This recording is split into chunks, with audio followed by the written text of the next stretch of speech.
Hey guys, how's it going? My name is Adam. Today I'm going to show you how to fix Instagram could not refresh feed iPhone. So one of the ways to fix that problem is by going to your App Store, Google Play, and then type right here Instagram.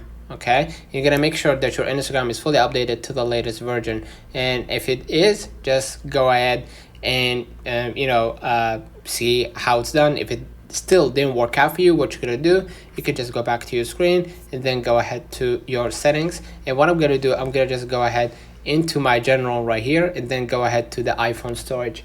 In the iPhone storage, what you're gonna do, you could just go ahead into your Instagram right here, and then what you're gonna do, you're gonna upload the app, and by uploading the app you will release some of the unnecessary data or storage within your Instagram without deleting your essential details and information.